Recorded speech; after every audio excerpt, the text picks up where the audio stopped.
Ο Παρθενώνας. Το μυστικό που κρύβει στο εσωτερικό του κάθε χρόνο, εκατομμύρια μάτια στρέφονται πάνω του.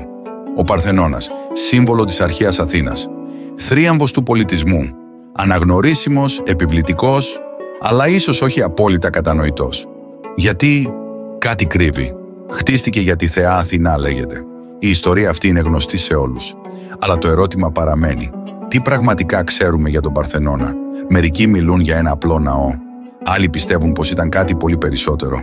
Κάτι που συνδέεται με τη μυστηριώδη γεωμετρία του κόσμου. Κάτι που ίσως σχετίζεται με την αρχαία γνώση, με μια αρχαία δύναμη. Ποιες είναι οι πραγματικές του δυνατότητες? Οι αναλογίες του ναού δεν είναι τυχαίες. Δεν αναφέρονται μόνο σε θεότητες ή σε αρχιτεκτονική επιδεξιότητα. Αντιστοιχούν σε γεωμετρικά μοτίβα που συναντάμε σε άλλα μνημεία. Πυραμίδες στην Αίγυπτο, το Stonehenge στην Αγγλία και άλλοι ναοί της Ανατολής. Πώς γίνεται να υπάρχουν τέτοιες κοινές συνδέσεις μεταξύ πολιτισμών που ήταν χιλιάδες χιλιόμετρα μακριά ο ένας από τον άλλον και είχαν διαφορετικές εποχές? Μήπως κάτι πιο σκοτεινό συνδέει αυτούς τους πολιτισμούς? Αλλά η μυστικότητα του Παρθενώνα δεν σταματά εκεί. Μαρτυρίες από την αρχαιότητα λένε πως το άγαλμα της Αθηνάς μέσα στο ναό δεν ήταν απλά ένα έργο τέχνης. Κάποιοι ισχυρίζονται πως κινούνταν, ότι υπήρχε ζωή σε αυτό. Ήταν δυναμικό, αντιδρούσε στις τελετές, στα εσωτερικά δρόμενα. Η μυστηριώδης φήμη του ναού εξηγείται επίσης από τον τρόπο που φωτίζονταν οι τοίχοι του με ασυνήθιστα φώτα που εμφανίζονταν τη νύχτα στην Ακρόπολη. Αλλά τι θα μπορούσε να προκαλεί αυτήν την αλόκοτη λάμψη? Αυτή η αίσθηση της ενέργειας συνδέεται με μια από τις πιο συναρπαστικές θεωρίες που έχουν αναπτυχθεί γύρω από τον Παρθενώνα.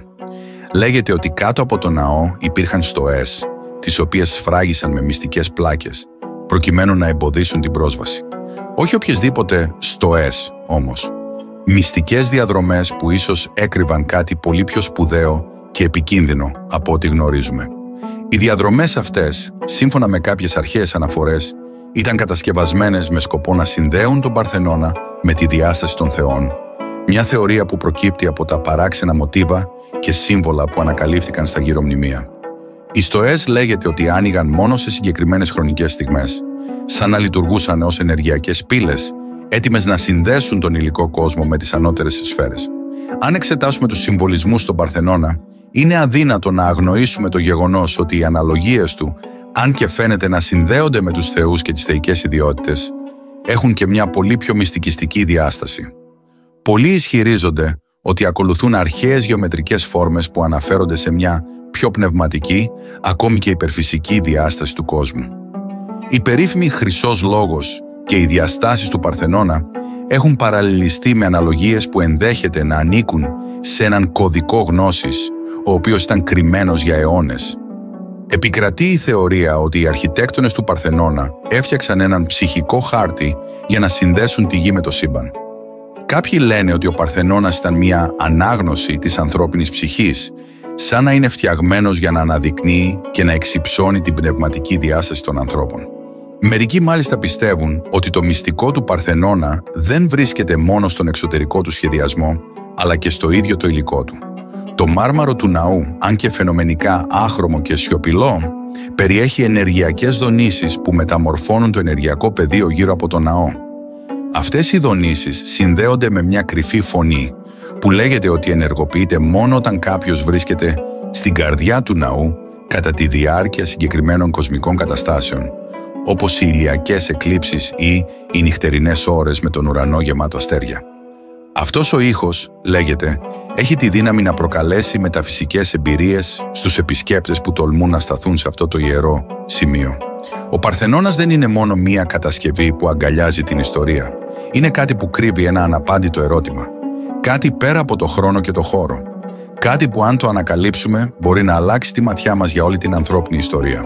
Με τα μυστικά του να είναι τόσο καλά κρυμμένα κάτω από το σκιερό θόλο της ιστορίας, αναρωτιόμαστε αν ποτέ θα καταφέρουμε να τα αποκαλύψουμε πλήρως. Όσο και αν ερευνούμε, όσο και αν αναλύουμε τα ίχνη, ο Παρθενώνας παραμένει σιωπηλός και απρόσιτος, σαν ένας διαρκής φάρος που μας καλεί να ακολουθήσουμε, χωρίς ποτέ να μπορούμε να φτάσουμε την αλήθεια του. Μαζί με αυτά τα μυστικά έρχονται και νέες ερωτήσεις. Υπάρχει πραγματικά μια απάντηση? Μήπως οι αρχαίοι Έλληνες είχαν πρόσβαση σε γνώση που οι σύγχρονοι επιστήμονες μόλις αρχίζουν να καταλαβαίνουν? Ίσως να μην μάθουμε ποτέ την αλήθεια. Ίσως να μην είναι απαραίτητο. Αλλά η αλήθεια, όσο και αν είναι κρυμμένη, παραμένει πάντα εκεί, κάτω από το μάρμαρο, μέσα στις σιωπηλές στοές και μέσα μας. Θα τολμήσεις να το ψάξεις.